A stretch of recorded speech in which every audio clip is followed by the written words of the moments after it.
Hey guys, Rob from the M35 page. Finally getting a video together because working outside and I've been slave to the weather and we've had rain the last 3-4 days. Not a good way to go and make a video. So anyway, the quick down and dirty of doing the front brakes on these with the kit from Boys Equipment, thanks guys, is it's really simple compared to the backs. I'm not going to go through and drag you through the the disassembly and the reassembly of the hubs or anything like that, but I will highlight some things that are different for the complete teardown and rebuilding. Again, tactical repair. Look up Garrett's channel. He does a really good detailed tear down and build back up of the front end on these and in the rear end, and any other thing going in M35. But anyway, moving forward, in his video on the teardown, you're going to see that on the hubs, let me spin you around here. Okay, this is a finished product, obviously, but and these, it comes with the new lug studs. So your brake drum is going to be on the old one. Obviously, on the old one, it's going to be this whole part right here, where you're going to need a press to press these lug studs out. I myself got to have a 20-ton press just because of the increased capacity. Plus, you're going to need a lot of working room to put this, the whole huge assembly up on the press to pop these old ones out and to pop these new ones in. In his video on the teardown, you'll see him take out all 12 of, well, there's in here, but anyway, there's 12 bolts that hold on that brake backing plate assembly, and it shows him taking it off and putting it off to the side. Well, you're just going to go and spin you around here. You're just going to go and take those nuts off, and there's again a 3/4 inch banjo bolt on the back side, and you're just going to take that whole assembly off because you're not going to need it again. That's where the time savings on the front end versus the rear end really comes into play, because you're not drilling and hammering and chiseling and rivets and everything. They're nuts. Having said that, once you get everything torn down, if you need to service your front end in the U-joints like I did, again, Garrett shows you how to do that step by step, railing it into detail. I had to do my boots on this one too. It was a pain. It was a pain, but it needed to be done. It needed to be done right, or as right as I can get it with financing and time of the essence. Anyway, so you get to the build-up part, and the thing that's different about this is, I'll spin you around in here. You'll see that your spindle, you're just going to put the nuts back on.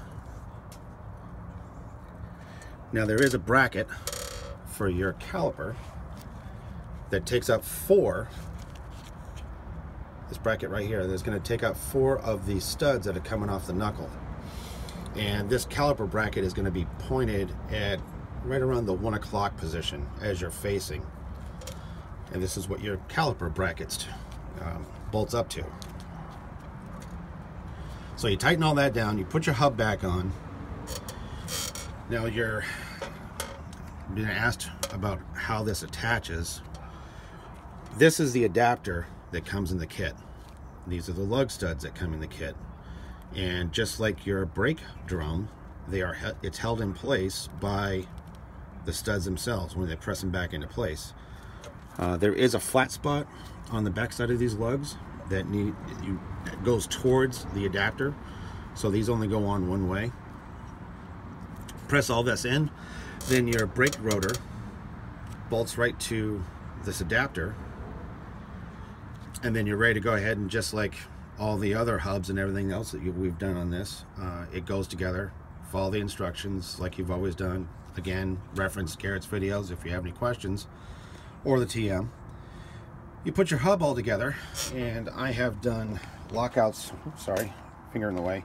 I've done lockouts on the front only, just for drivability, because I will be putting the front drive shaft back in.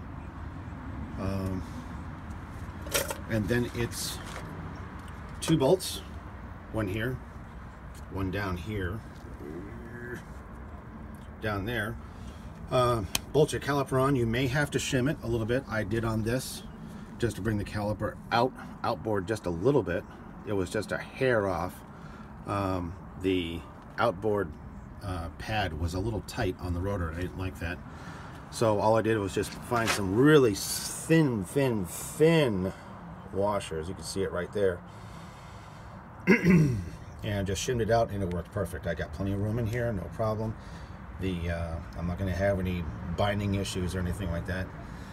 Now with the brake hose, you can see the adapter that comes with the hose screws right into the caliper, going on down in, and just like on the rears, you are going to have, let's see if I can get you better. Okay, well, it's kind of dark, but there is a hardline connection in there, trust me. That's a 7/16. There is an outer lock nut that goes on the brake hose itself. Forgive me what size that is, I don't know, it's big. The hose is a hex drive itself. That is a 5/8. And it's just take one off, put the other one back on. I would suggest if your rig is a little bit on the dirty side, go ahead and blast it with some brake clean and wipe that down, and follow it with some PB blaster to make sure you don't round that 7/16 off. I almost did on the passenger side. That would have gotten ugly. But I'm going to get ready to do an air pack on this thing now. And then we're going to do some brake bleeding, put some tires on, torque them down, and I'm going to go for a road test. And if all that goes well, there'll be I'm a little nervous about this. It's a lot of work. I'll do another video, let you know, good, bad, or indifferent. See how this goes. And again, if you have any questions, feel free to comment on the post, message me directly. I will try to answer the best I can. If I don't know the answer, I will try to find an answer for you, at least go ahead and get you in the right direction. And once again, guys, thanks for all the comments, the support, and all the comments about the Harbor Freight jack stands. Yeah, thanks, guys. They were the lower rated ones. These are fine. Calm down. Good Lord. Everybody's panicking. Anyway, guys, I'll talk to you soon.